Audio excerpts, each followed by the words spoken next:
Hey everybody, it's Coach Curley, and today we are going over some Reddit questions that I got.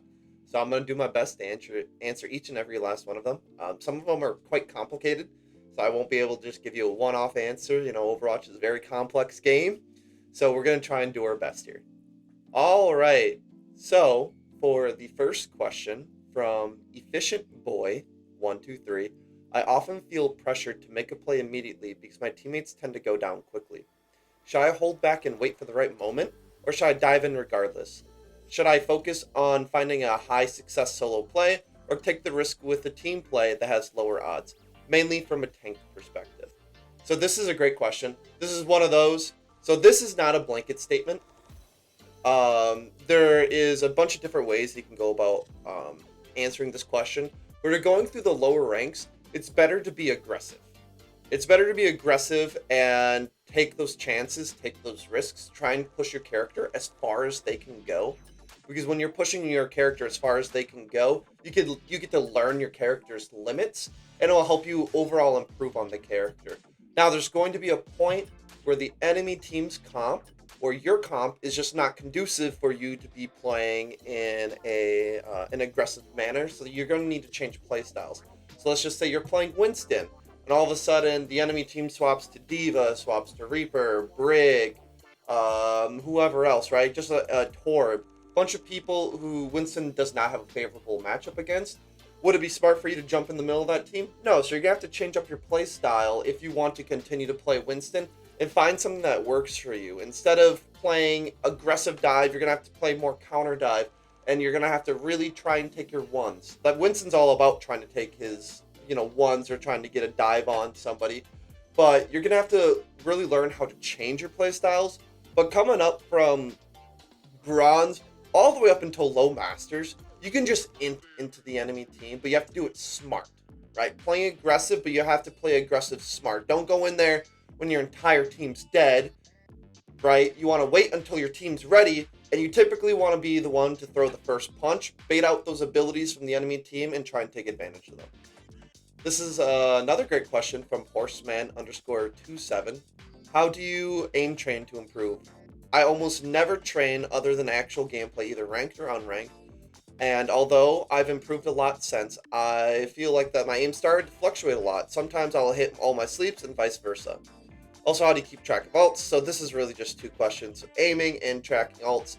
So for aiming, I'm going to be playing a clip. Aiming, I like to do this little aim routine where you start off 5 meters, you track, 10 meters, you track, 15 meters, you track. I like doing this in the practice range. And then what I like to do is I like to start adding a little bit of flicking in there and just rinse and repeat. That'll really help you get down your tracking because Overwatch is a very much of a tracking game. Some flicking, which is why I encourage you to do a little bit of flicking in the practice range, and there's also aim trainers that you can go into. That'll really help out with your aim, getting down characters' movement patterns, their hitboxes, and all that. Because Overwatch is a very, very hard game to aim in. Because every character's hitbox is fucking crazy, especially when they're moving. They can manipulate their hitboxes in all types of crazy ways. Keeping track of ults, it's basically like knowing how fast people are farming ults and like kind of looking at the scoreboard. Right, typically at about a minute in, a Reinhardt gets shatter at about 1600 to 1700 damage. That's just something I know off the top of my head whenever I'm playing Rhine v Rhine matchups. It's more about like, oh, has this person used an ultimate in this past couple of fights? It's usually between every other fight they're going to have their ultimate back. It's a lot of game sense and knowing if somebody's popping off a lot, doing a lot, then they're obviously going to charge their ult a lot faster. But usually, a good rule of thumb is every two fights they're going to have their ultimate. All right, now from Boxface, I was silver on DPS. I tilted myself back until bronze 3. My fault. Now I can't get back. I play reasonably good for my rank and still can't seem to climb back to silver. I mostly play Sojourn with Bastion, Sombra, Tracer, and Hanzo's flex picks. Do you have any advice for more easily climbing as solo queue DPS in console? So it sounds like that you're playing. I'd rather have you be a one trick than for you to be playing all those characters poorly, right? I'd rather have you play one character really well than you to play a bunch of characters at a bronze 3 level So I would highly suggest picking one of them that you enjoy the most playing right now. The really great picks are always Tracer Sojourn. Those characters almost never seem to go out of meta, so those are the safest bets for you to pick. I would highly suggest picking those two heroes and really learning them, learning how to play them and basically two tricking them. And so you can learn all the interactions between them and other characters, and then you can apply that to other situations, right? So then you can apply that to Bastion Summer, blah, blah, blah. But I would really suggest picking Sojourn and Tracer, right? Sojourn's your main, Tracer is your off, so if the other DPS picks Sojourn, then you can just play Tracer. So I'd highly suggest just picking those two and really sticking to it. With DPS, you really want to be taking as many ones as you can, right? And if you can make it a 2v1 with like a support or a tank to try and kill somebody, that's even better. But you really need to get good at taking your ones and being comfortable taking 1v1s with the enemy DPS or their supports. You need to get good at it, and you really need to learn how to off angle and not get punished for it, right? Using your movement abilities to get out of fights rather than into fights. That's where I see a lot of low-ranking players mess up at, is they use their, let's just say, Sojourn Slide to engage into a fight. Well, now all of a sudden they get all this pressure on them. Well, guess what? Now they're dead because they have nothing to disengage. So try and use that slide to disengage. Try and learn just 2 DPS, Sojourn and Tracer, I would suggest, and be comfortable taking 1v1. Alright, so from Rasian Cajun, thanks for taking the time to do this. You're welcome. Low Diamond Console Tank here. I've main D.Va for the longest of time and think I understand her greatly, even one-tricking her to Diamond 2 in Season 11. Congrats, buddy. My question is, how would you approach D.Va against an unfavorable comp on an unfavorable map?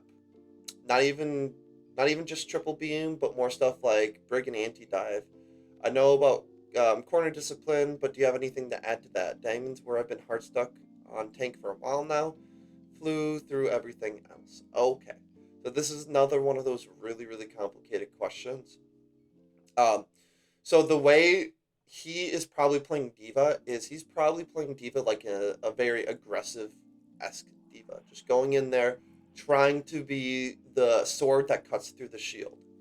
Well, when the shield is fucking stronger than your sword, you're going to have to find other ways to succeed. So the way that you're going to want to succeed here is by enabling your other teammates and not being the person who tries to punch through the shield. So what I mean by that is, let's just say we're on Route 66, and we're on second point of Route 66, and there is a full anti-dive setup on the high ground. Are you as D.Va going to want to go up there? No. What you're going to want to do is you're going to want to off-angle with your Sojourn, who is trying to poke them out. Because now, what they're going to have to do is they're going to either have to rotate, they're going to have to poke out that Sojourn, or they're going to have to just straight up try and go after and kill that Sojourn. Now, what you can do as D.Va is you can protect your Sojourn and allow her to get that value.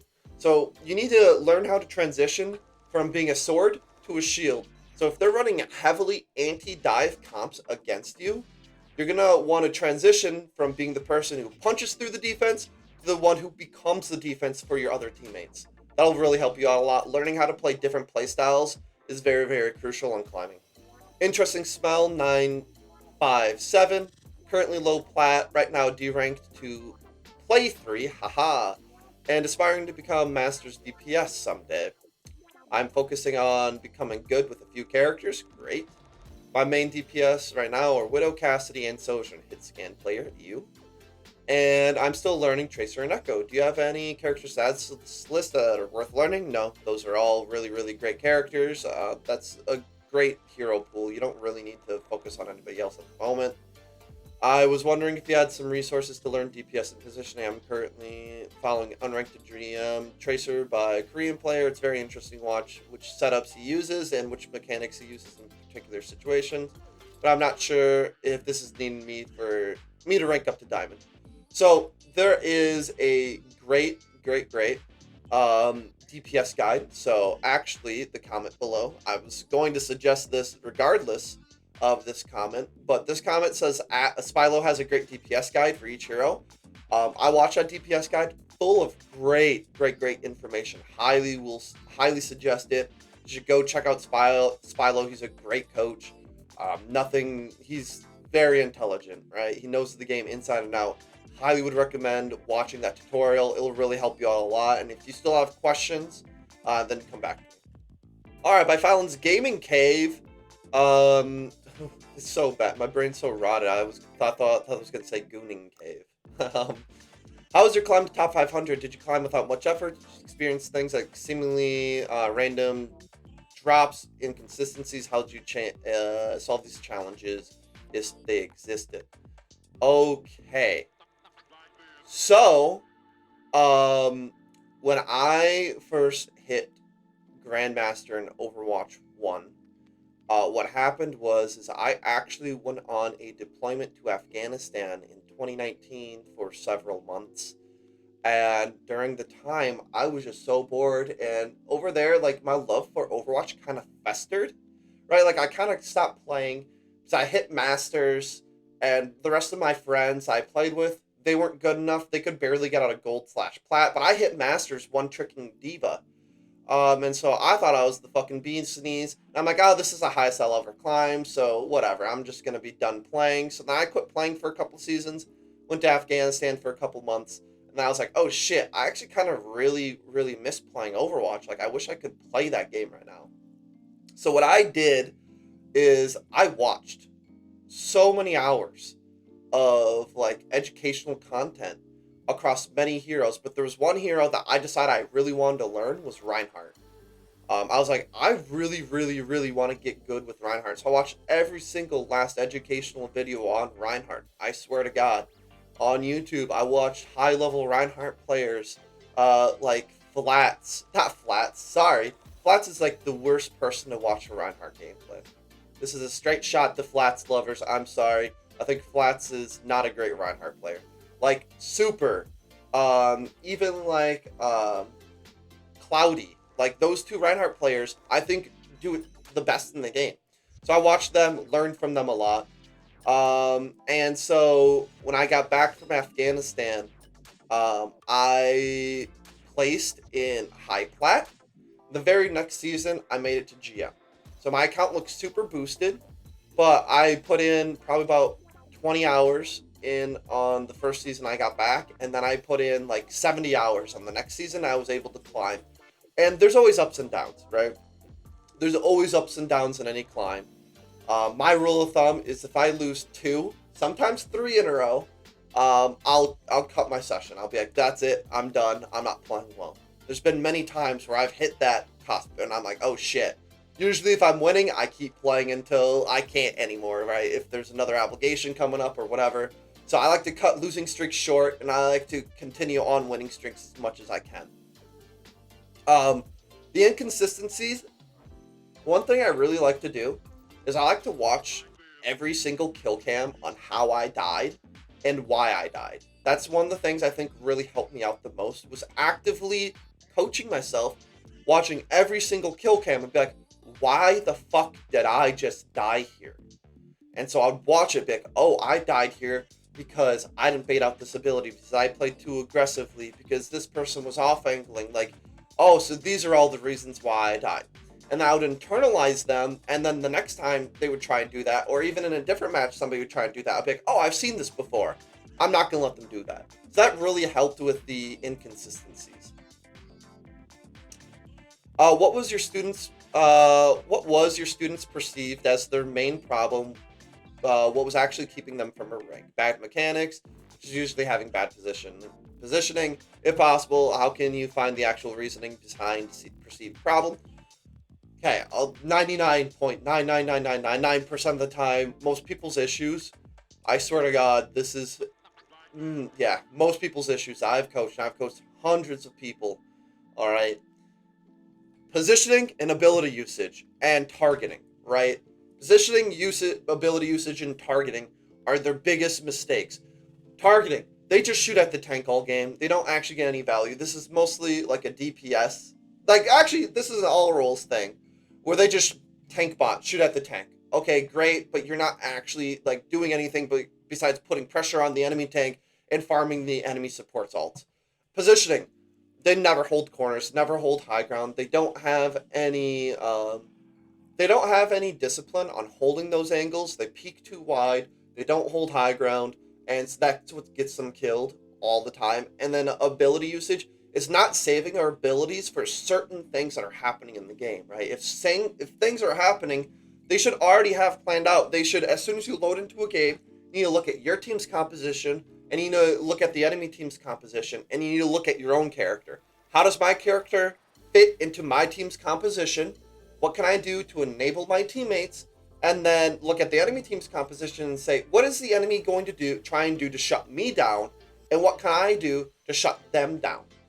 Those are couple really simple questions you can ask yourself. And then it really helps you figure out, okay, I need to save this ability for this. I need to save this ability for that. I need a position here because they are running this. That will fix so many things in your game. It's unbelievable. How often do you play? Don't get to play every day because of life, but I'm tired. I'm tired of being stuck in plat. When I first climbed, I put in hundreds of hours. At this point, I've been playing since 2017. I think I got in on competitive season 3 of Overwatch, and I have over 3K hours in the game. Nowadays, I don't get to play nearly as much, but I definitely play as much as I can. I really enjoy Overwatch. I've gone through spells of hating the game, loving the game, quitting the game, coming back to the game. Kind of inconsistent with it, but at the end of the day, I still have that love there. So I try and play it as much as I can. Averaged out between my 3,000 hours from when I first started playing till now, I played about an hour a day. Right? But that's also including the months where I didn't play at all. Right? So honestly, playing 1 to 2 hours a day could get you out of plat, but you also have to be very critical of yourself in trying to get better. Don't just play the game to play the game to get better. Really take your time to learn on what you're doing wrong and how you can improve on that. Alright, by Wayar, I'm a bronze tank with mediocre at best internet and about an hour a day dedicated to gaming. What's one thing I can focus on each game to get my wins? When I first hit top 500, so I used to be a console plebeian. When I first hit Grandmaster top 500 in Overwatch 1, my average ping was 100. I was in college. We had really shitty internet, and so my average ping was 100, and I was able to hit top 500 on that shit. So I completely understand shit internet. It's awful. It's not fun. One thing that you can do is, I mentioned it earlier on the video, I'm going to say it again. You only have an hour a day to maximize your wins. Watch every single kill cam and ask yourself, why did I die? That's a very simple trick to help you rank up. Look at every death you have and say, why did I die? And it will really help you climb. By Marshmallow139, how do you find the motivation to play once you've reached top 500? I've actually reached top 500 for the first time this season and have been kind of intimidated / lazy to play more than one game a day to not lose rank and stuff. But back when I was hard stuck, low masters, high diamond, I would play ranked every day on hours on end. Have I just reached my goal? Yeah, so like if top 500 is your goal, that's your goal, man. Like, don't, like, everybody has their own goals. My peak rank in Overwatch 1, I think, was rank 38. And then my peak rank on Overwatch 2, I think, was like 107, 108, something like that. My goal is to end off as high up on the top 500 leaderboards as possible. But everybody has their own goals. If you've reached your goal of reaching top 500, then you've reached it, man. Like, I don't know what to tell you. You need to either just enjoy, like, you seem like a journey type of person. That you enjoy the journey more than the destination, which is completely fine. But what I would recommend is trying to learn a new role or just trying to get better at the same role and climb higher in top 500. I get the motivation, spikes and dips. It happens to everybody. If that's all you want to reach, that's all you want to reach. I would recommend trying to, I don't know if you've ended off in top 500. I don't know if you've just scraped the nutsack of top 500 or what. But if that's your goal, man, then that's your goal. So Against the Boat asks, in your opinion, when you're in the low ranks, is it better just to play well and focus on doing everything right? Or is it more important to adapt to your team and sometimes make suboptimal plays to try and help their mistakes?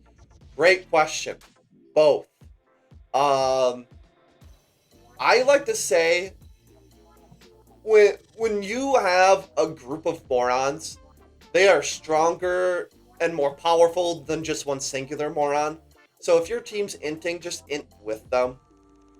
That's how they want to play the game, and you're gonna win more by just playing with your team.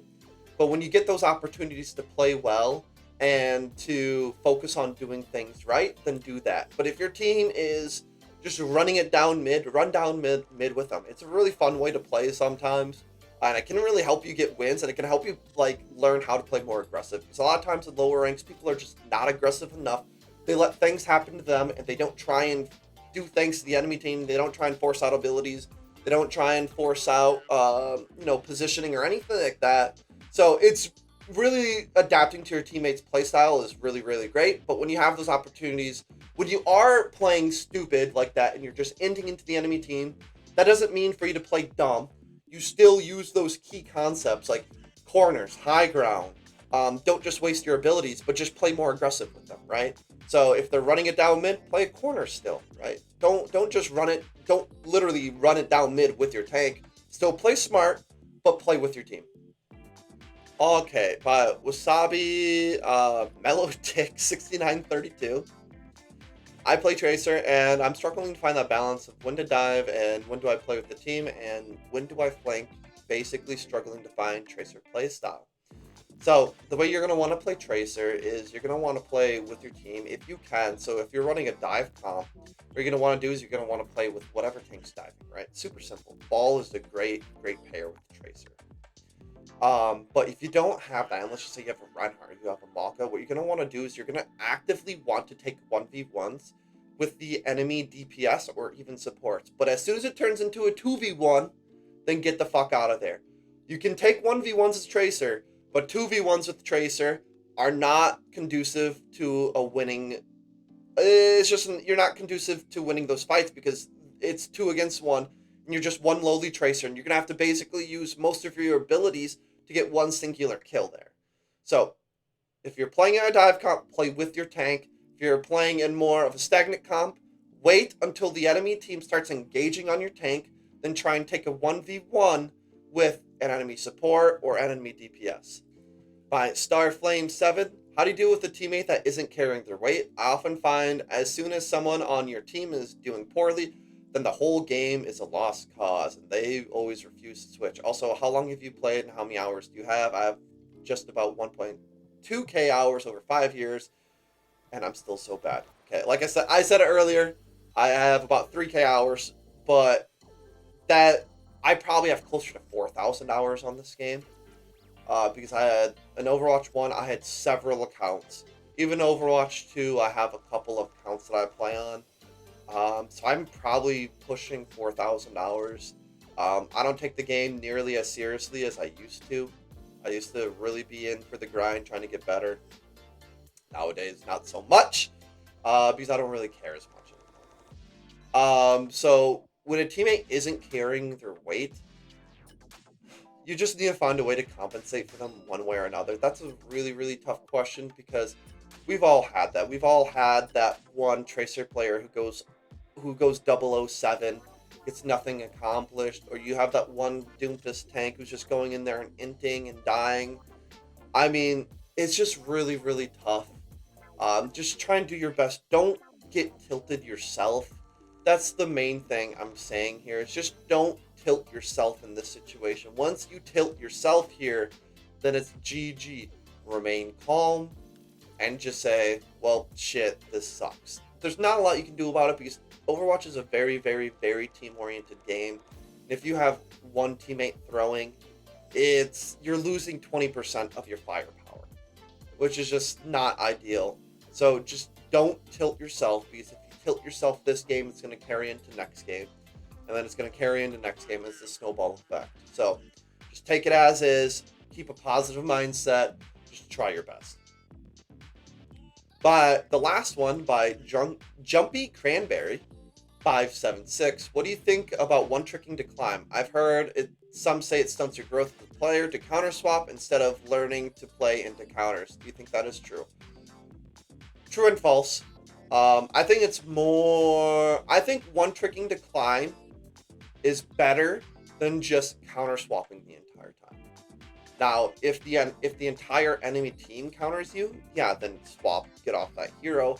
But I think it is good to play into a couple of your counters because you're going to have to figure out how to do that one way or another. So I think it's fine to one trick, but as soon as you have 2 to 3 counters on the enemy team, then it's time to swap.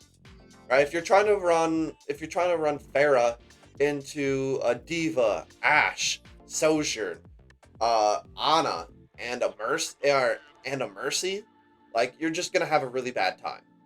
So at that point, I would swap to somebody else. But you really should try and play into some of your counters, really just to get the feel of it. All right, guys. Well, I really appreciate each and every last one of you for submitting these comments. I hope to do this more often. And if you guys have any other questions, feel free to leave them below. I appreciate you all. I love you all, and I hope you all have a good day. Bye.